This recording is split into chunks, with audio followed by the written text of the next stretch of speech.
Muli ngang nag-tribute o nagbati sa kanyang social media si Claudine Barreto sa ex-boyfriend nitong pumanaw na si Rico Yan. Maraming mga netizen or fans nila ang kahit papano ay supportive pa rin sa dalawa kahit na nga wala na si Rico at kahit alam nilang hiwalay na ito nung pumanaw ang nasabing aktor. Ganun pa man, inaalala palagi ni Claudine Barreto ang kaarawan ni Rico at kahit hindi kaarawan may mga post ng pag-aalala itong si Claudine kay Rico Yan. Pero hindi na ito nagugustuhan ng mga netizen. Anila, tigilan na daw ng aktres ang mga pagpo-post nito sa aktor. Naku madam, patahimikin mo na si Rico Yan. Utang na loob, gamit na gamit mo na siya. Masyado sanang pinakita mo lahat ng pagmamahal mo sa kanya nung buhay pa siya. Hindi ngayong wala na siya. Pwede mong gawin ang pag-alala sa kanya nang hindi isinasali lahat sa SOCMED.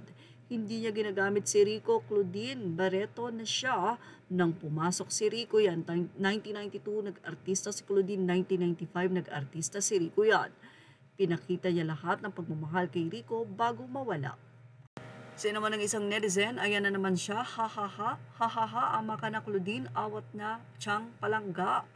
Ayan na naman kayo, matagal ang pinagsamahan nila. Sa'yo naman ng isa, tigil na sana yung pang ganito niya. Di naman siya asawa or GF nung namatay si Rico. Hiniwalayan pa nga niya dahil kay RS na. Kasi di mo na daw siya pinapansin, char. Naging girlfriend pa din siya, wala pa sila ni RS noon.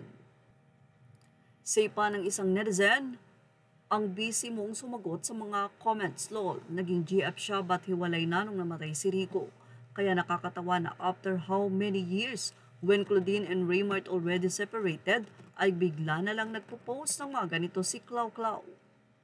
Well, hindi pa dyan natatapos. Ang ilang netizen naman ay sinabing parang dito na lang daw ang umiikot yung SOCMED post ni Claudine, either tribute kay Rico, hospital photos, or imaginary enemies ng mga kamag-anak niya.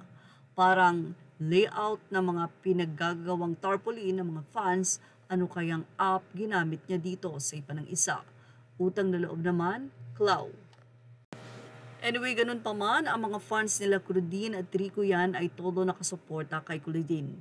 Siyempre, ang mga hindi fans ay napansin nga na simula nga daw nang maghiwalay si Raymart at itong si Claudine ay si Rico Yan ang kanyang pinagbubuhusan ngayon ng pansin. Yan ang ating Showbiz Snap update. Thank you for watching. Images are all credit to the right news.